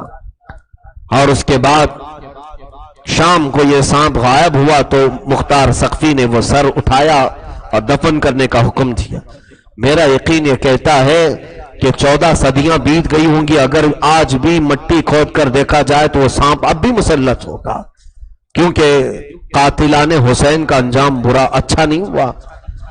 روایت میں ہے کہ مختار ثقفی اس نے 7,000 لوگوں کو انتقامی اعتبار سے قتل کیا، اور 22,000 لوگ تھے نا کوفہ میں، مکہ کربلا میں جو گئے تھے 22، باقی سب کے متعلق یہ کہا گیا ہے کہ طرح طرح کے عذابات میں مبتلا ہوئے۔ کئی لوگ جو گئے تھے، جو قتل نہیں ہوئے وہ اپنے گھروں میں، کتنے تو ایسے کہ اندھے ہوئے اور ان کے آنکھوں میں ایسی جلن ہوتی تھی کہ رات بھر تڑپتے تھے۔ کئی ایسے ہیں جو پوری زندگی پیاس پیاس پیاس بلبلاتے تھے، پانی لے جاتے تھے تو ہاتھوں سے پانی مار دیتے تھے، پانی منہ تک نہیں آتا تھا۔ وہ قاتلان حسین جتنے بھی وہاں کربلا میں تھے، اللہ نے ان کو ایسے عذاب میں مبتلا فرمایا۔ ایک مرتبہ ایک بزرگ امام واقدی رحمت اللہ علیہ سے روایت ہے، فرماتے ہیں کہ یزید کے ساتھ ایک شخص تھا، یعنی لشکریوں میں، وہ چند لوگوں کے ساتھ بیٹھا تھا تو سارے لوگ یہ گفتگو کر رہے تھے کہ جو امام حسین کے مقابل میں گئے یا تو قتل ہو گئے بری طرح سے یا تو عذاب میں گرفتار ہوئے۔ وہ شخص کہا میرے ساتھ تو کچھ نہیں ہوا، میں بھی تو کربلا گیا تھا، میرے ساتھ کچھ نہیں ہوا۔ وہ خیمے میں بیٹھے تھے وہ لوگ، وہ اٹھا خیمے میں چراغ جلانے کے لیے اچانک چراغ اچھل کر اس کے کپڑوں میں آ گئے. چراغ اچھل کر کے کپڑوں میں آیا اور کپڑوں کو ایسی آگ لگی کہ سارے لوگ بچانے کی کوشش کرتے، وہ آگ بھڑکتی ہی جاتی. اب یہ روایت میں فرمایا گیا وہ ایسے جل رہا تھا جیسے کہ انگیٹھی میں کوئی کوئلہ جلتا ہے. سب کے سامنے مختصر سے چراغ سے اس کے جسم میں ایسی آگ لگی کہ بعد میں لوگوں نے دیکھا جس طرح کوئلہ ہوتا ہے اس طرح سے اس کی لاش پڑی ہوئی تھی. وہ کہہ رہا تھا میرے ساتھ تو کچھ نہیں ہوا. لا تحسبن اللہ غافلا عما يعمل الظالمون. اللہ فرماتا ہے ظالم یہ گمان بھی نہ کریں کہ اللہ تمہارے کاموں سے غافل ہے. ہاں وقت ہے ہر چیز کا انتقام کا. ایک شخص تھا یزید کے دربار میں، اس کے متعلق یہ فرمایا گیا وہ حضرت امام حسین پر وہ صرف لعنت بیچتا تھا، لعنت بیچتا تھا. اور مولا علی شیر خدا پر اہل بیت پر وہ لعنت بیچتا تھا. باقی کربلا میں گیا نہیں گیا یہ الگ مسئلہ ہے. ملک شام میں دمشق میں لوگوں نے دیکھا کہ اچانک اس کا منہ سور کا ہو گیا، اس کا منہ خنزیر کی طرح، کہ اس کے جسم انسانی اعضاء رکھتے ہیں اور منہ خنزیر کی طرح. لوگ اس سے اتنے دور بھاگتے تھے اور ڈرتے تھے، بچے دور بھاگ جاتے. وہ اپنے چہرے پر پردہ ڈالتا تھا. اس سے پوچھا گیا کہ تیرا منہ ایسا کیسے ہو گیا؟ اس نے بتایا کہ میں لعنت کرتا تھا، ایک دن خواب میں دیکھا رسول کریم صلی اللہ تعالی علیہ وسلم کو کہ حضرت امام حسن حضور سے شکایت کر رہے ہیں کہ آقا یہ بندہ ہے جو ہم پر لعنت کرتا ہے. رسول کریم صلی اللہ علیہ وسلم نے فرمایا بیٹا میں تم سب کی طرف سے اس پر لعنت کرتا ہوں. جس دن میں نے خواب دیکھا اس کی صبح جیسی بیدار ہوا میرا چہرہ بدل چکا تھا. حسین ابن علی مولا حسین کے خاندان والوں کو برائی سے یاد کرنے پر بھی چہرے بدل گئے، خنزیر کے چہرے ہو گئے. اس طرح کے قاتلان حسین کے ساتھ اللہ عز و جل نے پوری طرح سے انتقام لیا. اس کے بعد اخیر میں یہ امیہ حکومت چلتی رہی. ہاں الحمدللہ سیدنا امام حسین کے ساتھ جتنے لوگ تھے ان کا تذکرہ آج بھی الحمدللہ عزت کے ساتھ کیا جاتا ہے، عزت کے ساتھ کیا جاتا ہے. جو جو شریک قافلہ تھے ان پر لاکھوں سلام ہیں، ان کی تربتوں پر لاکھوں سلام ہے. اس سے بڑھ کر ان کی فضیلت میں اور کیا چاہیے؟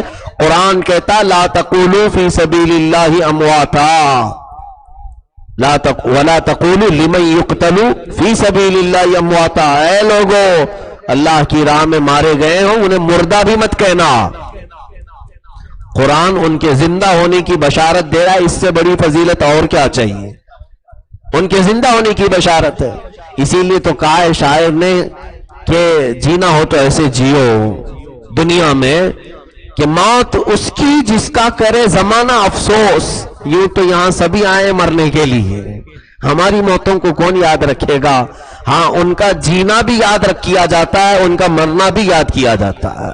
وہ قرآن کی بشارت کے ساتھ زندہ جاوید ہیں، زندہ جاوید ہیں. اسی لیے ہمارے بزرگوں نے فرمایا ہے حسین کے نام پہ ماتم نہیں ہے اہل سنن کا شیوا. حسین کے نام پہ ماتم نہیں ہے اہل سنن کا شیوا. قرآن اعلان کر رہا ہے شہید مرتے نہیں ہے نظمی، قرآن اعلان کر رہا ہے.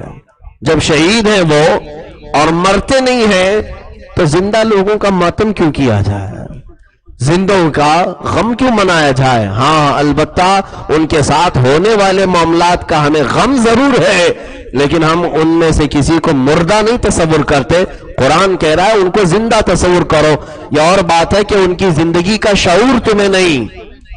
دوسری آیت میں تو یوں فرمایا رب تعالیٰ نے عند ربہم یرزقون، عند ربہم یرزقون. اے لوگوں وہ اپنے رب کے پاس سے انہیں رزق بھی دیا جا رہا ہے. یہاں زندوں کو رزق کی حاجت ہے، جگہ جگہ محنت مزدوری کر کے بھی وہ چیزیں نہیں مل رہی اور وہ سو گئے، صدیوں سے سوئے. مولا فرما رہا ہے ان کو رزق دیا جا رہا ہے. تفسیر میں بزرگان دین نے فرمایا مولا انہیں اتنا رزق دیتا ہے، اتنا رزق دیتا ہے جو ان کے آس پاس جاتے ہیں وہ اپنا رزق انہیں بھی کھلا دیتے ہیں. ظاہر سی بات ہے افطاری جب زیادہ آتی ہے تو ہم کیا کرتے ہیں؟ ہمیں جتنا پیٹ بھرنا ہے کھا لیا اور باقی سب بچوں کو دیا، قریب جو ہیں ان کو دیا، سب کو دیتے ہیں. یہ ہماری عادت ہے. تو وہ جود و سخاوت کے بادشاہ جن کو مولا رزق دے رہا ہو ان کی قبروں میں مجھے تو امید ہے کہ قریب جانے والے تو پاتے ہی ہیں، جو دور سے نام لیتے ہیں مولا انہیں بھی کھلاتے ہیں. الحمدللہ ہم صدقہ حسین کا کھاتے ہیں اور اس میں ہمیں کوئی شرم و حیا کی بھی بات نہیں، اس لیے کہ وہ سخاوت والا گھرانہ ہے جہاں ہمیشہ سے نوازا جاتا رہا ہے. بہرحال کربلا کے بعد کی یہی معاملات رہے تقریباً 40-50 سال تک. پھر امیہ خاندان میں سے ہی بعض خلفاء آئے. عبد الملک بن مروان آیا، سلیمان بن عبد الملک آیا اور کئی بادشاہ آئے. ان کو خلیفہ نہیں کہا گیا ہے، لفظی اعتبار سے خلیفہ ہم کہتے ہیں، لیکن اصل جو خلیفہ ہیں وہ سیدنا ابو بکر صدیق ہیں، حضرت عمر فاروق ہیں، حضرت عثمان ہیں، حضرت علی رضی اللہ تعالیٰ عنہ، امام حسن مجتبی ہیں. باقی سب بادشاہ کہلائے ہیں، بادشاہ ہے جن میں دنیاوی رنگت آ گئی، دنیا کے معاملات آ گئے. تو امیہ خاندان کی خلافت چلی اور اس کے بعد 105 ہجری یا 110 ہجری کے بعد عباسی حکومت آئی. یہ عباسی حکومت بنو عباس، یہ حضرت عباس رضی اللہ تعالیٰ عنہ کے خاندان میں سے جو لوگ خلیفہ بنے، حکمران بنے، ان کی حکومت کو عباسی حکومت کہا جاتا ہے. عباسی حکومت کے سب سے مشہور خلیفہ کا نام ہارون رشید. آپ نے سنا ہوگا نام ہارون رشید کا نام تو اکثر لوگوں نے سنا ہے. یہ عباسی خاندان کے حکمران تھے، عباسی خاندان کے خلیفہ بنے بغداد میں. تو یہ اس طرح سے اسلام پھلتا رہا، پھولتا رہا. اس کے بعد پھر کوئی ایسی یعنی بڑی آفت اسلام پر نہیں آئی کہ جس کی وجہ سے اتنا بڑا خسارہ ہوا ہو. میں سمجھتا ہوں میرے آقا صلی اللہ علیہ وسلم کی وفات کے بعد، میرے آقا کی وفات کے بعد قیامت تک اگر سب سے بڑا سانحہ، سب سے بڑا حادثہ، سب سے بڑی قیمتی چیز دنیا نے کوئی کھوئی ہے تو وہ حسین اعظم کی ذات ہے. سب سے بڑی چیز، اتنی بڑی ذات کو کھویا ہے کہ دنیا رہتی دنیا تک اس کا غم ہوگا. اس لیے کہ بعض تاریخ میں یہ روایتوں میں یہاں تک لکھا گیا ہے عاشورہ کے دن، جو عاشورہ کے دن سیدنا امام حسین قتل ہوئے تھے، شہید ہوئے تھے. بعض لوگوں نے دیکھا عرب کی زمین میں جہاں سے پتھر نکالتے تھے خون نکل جاتا تھا، پتھر ہٹاتے تھے تو خون نکل جاتا تھا. لوگوں میں یہ تشویش ہو گئی کہ یہ کیا ماجرا ہے، کیا معاملات ہیں. اور سنا کہ کئی پرندے اس وقت نہ اڑتے تھے، نہ دانا چکتے تھے، نہ پانی پیتے تھے. بعض روایات یہ بتاتی.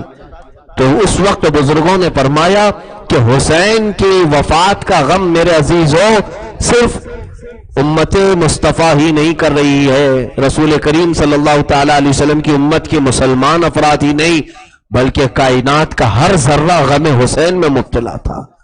حسین اعظم کے غم میں پتھروں سے بھی اس طرح کے خون کے نکلنے کے نشان ملے. خود تاریخ کی ایک بڑی مشہور کتاب ہے، اس میں لکھا ہوا ہے کہ جب یہ یزیدی سر حسین کو لے کر کے نکلے تھے، ایک گرجا گھر کے پاس وہ لوگوں نے رات گزاری تھی، تو وہاں سے ایک پتھر کو انہوں نے ہٹایا تو اس پتھر پر ایک شعر لکھا ہوا تھا، خون سے لکھا ہوا تھا اور خون اس سے ٹپک رہا تھا.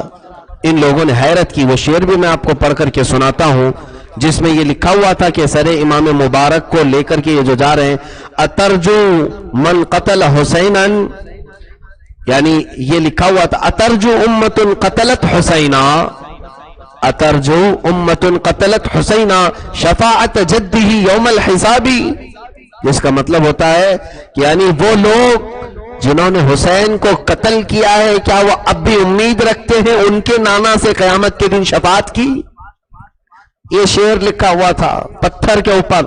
لوگ ڈر گئے. تو بعض بدبختوں نے جب یہ شعر دیکھا تو بہت تعجب ہوئے اور گرجا گھر جو تھا وہاں پر چرچ، اس کے پادری سے پوچھا کہ یہ پتھر پر شعر لکھا ہوا ہے، یہ شعر لکھا ہوا ہے تو نے لکھا آج رات میں؟ یہ عربی کا شعر کہاں سے لکھا ہے؟ تو وہ گرجا گھر کا راہب کہتا ہے میرے بھائی یہ آپ کا نہیں، میرے سے پہلے جو راہب تھے، ان سے پہلے جو راہب تھے، سب نے وصیت لکھی ہے. دیکھو اس پتھر کے شعر کے متعلق جو خون سے لکھا ہوا ہے 500 سال پہلے کا یہ شعر ہے. 500 سال پہلے کا یہ پتھر ہے جب سے اس پر لکھا ہوا ہے. یعنی یہ قتل حسین جو ہے یہ سارا پہلے سے مقدر تھا، اسی لیے شہادت کی خبریں بھی مدینے میں پہلے سے عام تھی، میرے آقا نے پہلے سے بتایا تھا. تو کہنے کا مطلب یہ ہے میرے عزیزوں کہ غم حسین میں پوری کائنات مبتلا ہے، جانور، چرند پرند، اللہ کے ملائکہ، سارے لوگ. ہاں میں یہ کہتا ہوں کہ جسے حسین کا غم نہیں تو میں تو اس کے لیے اتنا ہی کہوں گا وہ اپنی پھوٹی قسمت پر غم کرے کہ تجھے ایسی قسمت ملی، اس پر تو غم کر. اتنا ہی بس کافی ہے اس کو کہ غم حسین تجھے نہیں دیا گیا ہے، اسی پر تو غم کر لے کہ تیری قسمت ہی ایسی خراب ہے. آج بھی بہت سارے لوگ ایسی باتیں کرتے. میں نے ایک فتویٰ دیکھا، ایک بڑے دارالفتہ سے نکلا ہے، بڑے دارالفتہ سے. انہوں نے، وہ بڑے مفتی ہیں، دوسری جماعت کے، ہماری جماعت کے نہیں ہیں. انہوں نے صاف یہ فتوے میں لکھا ہے کہ یزید کو رحمت اللہ علیہ لکھنا، رضی اللہ عنہ کہنا کوئی مذائقہ نہیں ہے، تاریخ کی کتابوں سے ثابت ہے، لکھ سکتے ہیں، جائز ہے. جس کے متعلق اتنی روایات ہے میرے عزیزوں، کون سی دنیا میں یہ لوگ جی رہے ہیں؟ کون سی دنیا میں جی رہے ہیں؟ ہاں البتہ کافر تھا کہ نہیں تھا اس کے بارے میں ہمارے امام اعظم ابو حنیفہ، امام شافعی نے تو کافر کہا ہے. امام اعظم ابو حنیفہ رحمت اللہ علیہ فرماتے ہیں میں نہ اس کو مومن سمجھتا ہوں لیکن کافر کی بات اس لیے نہیں کرتا کہ میرے پاس ثبوت نہیں ملا ہے. گناہ الگ چیز ہے، کفر الگ چیز ہے. لیکن امام اعظم سے پوچھا گیا کہ آپ اس کو مومن سمجھتے ہیں تو آپ نے مسکرا کر کہا نہ، میں مومن بھی نہیں سمجھتا. تو ہمارا موقف یہی ہونا چاہیے آج یزید کے متعلق، ہم امام اعظم کے اسی موقف پر عمل کرتے ہیں. ہاں البتہ کفر ثابت نہیں ہے تو ہم کفر کا قول اگرچہ نہیں کرتے لیکن ہم نہ ہی اس کو فرما بردار صالحین میں، بزرگوں میں، رحمت اللہ علیہ کہنے والوں میں، مومنین میں ہرگز نہیں شامل کریں گے. جس کے ہاتھ خون حسین سے رنگے ہوئے ہو اس کے متعلق رحمت اللہ علیہ کہنا اللہ اکبر، نحوست ہے تمہاری، یہ تمہاری پھوٹی قسمت ہے. بہرحال میرے عزیزوں ایسے شریر فتنوں سے بھی آپ بچیں. دیکھا نہیں آپ نے کہ تھوڑے زمانے پہلے ایک جوکر ٹی وی پر بہت زیادہ آتا تھا اور بار بار قرآن و حدیث کے ریفرنس سے اور گیتا، پتہ نہیں بائبل اور کون سی کتابوں کے ریفرنس، کئی لوگوں کے دماغ کو اس نے گرم کر رکھا تھا. نوجوان لوگ یہی سمجھتے تھے کہ ارے دین کا بہت بڑا اسکالر ہمارے پاس آیا ہے، مسیحا ہے، بہت کچھ اس نے گل کھلائے. یہ اور بات ہے کہ ہمارے الگ کام ہیں، ہم دفاع میں اگر کام میں لگ جائیں تو ایک الگ فیلڈ ہوتی ہے. علماء نے اس کی گرفت بھی کی. جس بندے کو قرآن کی عربی صحیح پڑھنی نہیں آتی، ٹائی سوٹ بوٹ پہن کر کے ٹی وی پر ناچنا یہ اسکالر ہونے کی علامت نہیں میرے عزیزوں.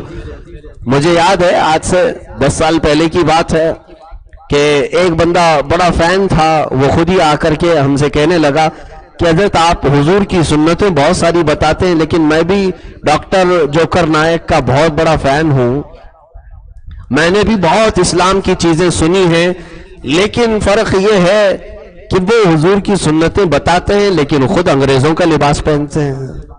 کبھی تو ہم نے ان کو حضور کا کوئی لباس پہننے ہوئے دیکھا نہیں. اچھا ایک بار ان کو چھینک آئی، اسٹیج پر چھینک آئی بیان کرنے کے ٹائم پہ، تو یوں دستی پکڑ کر کے کہتے آئی ایم سو سوری، ہے افسوس تجھے الحمدللہ کہنا بھی کسی نے نہیں سکھایا. بہرحال مجھے یہاں ذکر اس لیے چھیڑنا ہے کہ اسی بیچارے ناہنجار نے ایک بار یہاں پر ٹی وی میں کہا تھا یزید رحمت اللہ علیہ ہو سکتے ہیں، حسین کی ایسی مار پڑی کہ تڑی پار ہو گئے. سرکار سید الشہداء امام حسین رضی اللہ تعالیٰ عنہ اور اہل بیت کو اس طرح سے تکلیف دینا یا پہنچانا، میرے عزیزو اللہ کی پناہ آج بھی رسول اللہ کا واسطہ دیتا ہوں. میرے آقا صلی اللہ علیہ وسلم کے گھر والوں کو جس نے تکلیف دی اس نے میرے آقا کو تکلیف دی. خود میرے آقا نے فرمایا جس نے میری فاطمہ کو تکلیف دی اس نے مجھے تکلیف دی. تو شہداء کربلا کے بارے میں کوئی بھی ایسا جملہ نہ سنے نہ بولے، نہ ایسے لوگوں کی مجلسوں میں بیٹھے، ایسے لوگوں کی مجلسوں میں نہ بیٹھے. بعض لوگ ابھی یہ سوال بھی لے کر آئے تھے. میں یہ آخری جملے عرض کر رہا ہوں. میں نے کربلا کے بعد کی جو معاملات تھے وہ ختم کر دیا. بعض مجلس کے سلسلے میں بھی کچھ چیزیں تھی وہ مجھے عرض کرنا تھا. جیسے عاشورہ کی مجلس آپ کیوں کرتے ہیں؟ نظر کرتے ہیں، سبیل لگاتے ہیں، پانی پلاتے ہیں، یہ سب چیزیں کیوں ہیں؟ حدیث پاک میں عرض کر رہا ہوں، اللہ کے حبیب صلی اللہ علیہ وسلم نے فرمایا عند ذکر الصالحین تنزل الرحمت. جب صالحین کا ذکر ہوتا ہے تو رحمتیں اترتی ہیں. تو ہم تو صالحین کے امام کا ذکر کر رہے ہیں، جہاں ساری صالحیت ختم ہوتی ہے اس امام حسین کا ہم ذکر کر رہے ہیں، تو رحمتیں تو اترنی. تو ہمارے ذکر کے لیے کوئی دقت کی بات نہیں. ہاں بعض لوگ کہا کہ آپ لوگوں کے پاس عرسوں کی کمی نہیں ہے. ارے محرم آیا تو حسین کا ذکر، سفر آیا تو اعلیٰ حضرت کا ذکر، ربیع الاول آیا تو میلاد کا ذکر، ربیع الاخر آیا تو غوث کا ذکر، رجب آیا تو غریب نواز کا ذکر. اتنا کیا ہے؟ ہر مہینے کوئی نہ کوئی بزرگ ہوتے ہیں کیا؟ میں کہتا ہوں الحمدللہ 307 نہیں 365 دن ہر دن ہمارے پاس بزرگ ہے. افسوس تو تمہاری قسمت پر ہے کہ پورے سال ایک بھی بزرگ تمہارے پاس نہیں آتا. ہم جتنے اولیاء اور بزرگوں کے ذکر کرتے ہیں، اے میرے عزیز، ان کے ذکر سے ہوتا کیا ہے؟ ارے مرجھائے ہوئے دل پھر سے تازہ ہو جاتے ہیں. جو غریب ہیں، جو مشکلات میں پھنسے ہوئے ہیں، ان کو صبر سیکھنے کو مل جاتا ہے. ہاں غوث پاک کے تذکرے جب ہم کرتے ہیں تو کتنے لوگ گناہوں سے توبہ کرتے ہیں. کیا یہ اصلاح نہیں ہے؟ لوگ رسول کے کیوں مخالف ہیں؟ کیوں بزرگوں کے ذکر سے مخالفت کرتے ہو؟ خیر افسوس تمہارے اوپر ہے. سبیل، کھچڑے، نظر، نیاز، یہ معاملہ محرم کی مجلسیں دیکھیں نیت پر ہے. ساری چیزیں نیت پر ہے. نظر و نیاز، کھچڑے، سبیل وغیرہ یہ ساری چیزیں نیت پر ہیں. ہم یہاں پر نیت یہ کرتے ہیں کہ پانی پلانا ثواب کا کام ہے. میرے آقا صلی اللہ علیہ وسلم نے فرمایا. کسی صاحب نے ہم سے کہا، وہ دوسری جماعت کے ہوں گے، کہا کہ آپ یہ کیوں نہیں بتاتے کہ عاشورہ کے دن روزہ رکھنا ثواب ہے؟ کہا آپ نے سنا ہی نہیں، ہم تو بہت پہلے سے اعلان کرتے ہیں. ہم تو اعلان کرتے ہیں اور ہم خود بھی روزہ رکھنے کی کوشش کرتے ہیں. میاں ہم یہ نہیں کہہ رہے کہ پانی پینا ثواب ہے، پانی پلانا ثواب ہے. ہم یہ کہاں کہہ رہے ہیں آپ روزہ رکھو اور جو روزہ نہیں ہے اسے پلاؤ. کیا روزہ یہ فرض ہے عاشورہ کا؟ روزہ فرض ہے. ارے رمضان کا روزہ بھی مسافر پر معاف ہو سکتا ہے، وہ چھوڑ سکتا ہے، بعد میں رکھ سکتا ہے. تو یہ تو نفل روزہ ہے. ہم تو یہ آپ سے کہیں گے کتنے تو لوگ مسافر ہوتے ہیں، آتے جاتے ہیں، ان کو پانی پلاؤ. ثواب کا کام ہے، ثواب کا کام ہے. شربت پلانا، پانی پلانا یہ کوئی بھی ناجائز کام نہیں. ہاں کچھ ناجائز چیزیں وہ میں ذکر کروں گا. نظر و نیاز کرنا یا کھچڑا پکانا. کچھ لوگ یہ کہتے ہیں کہ امام حسین کو پانی اور کھانا بھی نہیں ملاتا اور یہ سنی بڑے بڑے کھچڑے بناتے ہیں محرم. یہاں بھی تم بیوقوفی کرتے ہو. ہم کھچڑا امام حسین کا نہیں ہے، یہ اس کی تاریخ الگ ہے. سیدنا نوح علیہ السلام، ان کی کشتی جب کنارے لگی تھی کئی دنوں کے بعد، جو طوفان ختم ہوا، سیدنا نوح علیہ السلام شکرانے میں جب اترے تو لوگوں سے کہا جس کے پاس جو ہے سب لاؤ، کھانا تو بنائے. جس کے پاس جو جو اناج تھا سب لا کر کے دیا، وہ سب ملا کر کے بنایا اور سب کو کھلایا. تو ایک روایت یہ ملتی ہے ہم کو، بزرگوں سے ہم نے سنا ہے. تو نوح علیہ السلام کی یاد منا رہے ہیں، پھر تکلیف تم کو امام حسین سے ہے. کھچڑا عاشورہ کے دن اتنا ہی تھوڑی نا، بہت ساری یادیں ہیں، بہت ساری نسبتیں ہیں. بہرحال سوال کرنے والے کے پاس بہت سوال ہوتے ہیں. اگر اللہ نے ہدایت اس کے لیے اس کی قسمت میں رکھا ہے، میں سمجھتا ہوں صرف ذکر حسین ہی کافی ہے ہدایت کے لیے. باقی ہم جتنے بھی مناظرے کر لیں، جتنے بھی جوابات دے لیں، کچھ حاصل نہیں ہوتا. ابھی شربت پہ پوچھے گا، اس کے بعد پھر یہ پوچھے گا شکر کیوں ڈالتے ہو شربت میں؟ کیا جواب دو گے؟ بھائی آپ کو کیا تکلیف ہے؟ آپ نمک ڈال کے پی لو. ہم نے شربت کو نہ فرض کہا ہے نہ واجب کہا ہے. ہم نے شربت کو کہاں فرض و واجب نہیں کہا. یہ نفل چیزیں ہیں، مستحب چیزیں ہیں. تمہیں جس طرح سے چاہے پی لو. اچھا اب ایک صاحب حج میں تھے، انہوں نے کہا سوالات کی محفل تھی، اس میں یہی چیز ایک صاحب نے کہا کہ آپ اتنے نظر و نیاز و ساری چیزیں کرتے ہیں اور بات بات پہ شربت اور یہ ساری چیزیں بانٹتے ہیں. تو ہم نے ان سے کہا کہ آپ کبھی کھاتے نہیں یہ ساری چیزیں؟ یہ حلوے نظر صحیح بتائیں. انہوں نے کہا ہاں ہمارے پاس آتی ہے تو ہم کھا لیتے ہیں. ارے میاں وہ تو گنپتی کا پرساد بھی آتا ہے تو ہم کھا لیتے ہیں. اللہ کا رزق ہے, اللہ کا رزق ہے. معاذ اللہ رب العالمین. زبان سے مولا نے ان کی یہ تک نکلوا دیا کہ وہ ساری چیزیں کھاتے ہیں. لیکن کہتے آپ لوگ کرتے کیوں ہیں یہ ساری چیزیں؟ کہا ہم نہیں کرتے تو آپ کھاتے کیسے؟ آپ تو کھانے کو جائز کہہ رہے ہیں تو کرنے کو ناجائز. یہ عجیب حماقت نہیں ہے؟ عجیب حماقت نہیں ہے؟ دلیل مجھے بتاؤ کہ اس میں ناجائز ہونے والی کیا صورت ہے؟ ناجائز ہونے والی کیا صورت ہے؟ کہا دیکھیں انہوں نے ہمیں ٹھنڈے دل سے سمجھایا اس طرح کا پانی رکھنا, شربت رکھنا اور اس پر فاتحہ پڑھنا, یہ ساری چیزیں تو کہیں اسلام میں ہے ہی نہیں. یہ کیا کرتے ہیں آپ؟ یہ سب کافروں سے مشرکوں سے ملتی جلتی ہوئی چیزیں ہیں. وہ بھی اس طرح سے اگربتی رکھتے ہیں اور اتار چڑھاؤ کرتے ہیں. کہا تمہیں بہت بڑا شبہ ہو گیا ہے, بہت زیادہ. یہ شبہ کا لقوہ مارا ہے. وجہ یہ ہے کہ تمہیں فرق نہیں سمجھ میں آ رہا ہے. یہاں قرآن پڑھا جا رہا ہے, یہاں قرآن پڑھا جا رہا ہے, اور یہ تمام چیزیں رکھ کر کے ہم صرف یہ سمجھتے ہیں اللہ کا قرب حاصل کریں, اور وہاں وہ مٹھائیاں اور کھانے پانی رکھ کر اگربتی رکھ کر وہ مورتیوں کا قرب حاصل کرنا چاہتے ہیں. وہ مورتیوں کا قرب حاصل کرنا چاہتے ہیں, ان کے قریب ہونا چاہتے ہیں. ہم مولا کا قرب حاصل کرنا چاہتے ہیں. کیا فرق نہیں ہے اس میں؟ اگر اس میں فرق نہیں رہا تو بہت ساری چیزیں اسی طرح کے شبہ میں ختم ہو جائیں گی. بہت سارا اگر ہم سوال کرنے لگ جائیں تو پھر بہت بڑے معاملات ہو جائیں گے. خانہ کعبہ پتھر کا بنا ہوا ہے, سامنے سجدہ کیوں کرتے ہو, سر جھکاتے ہو؟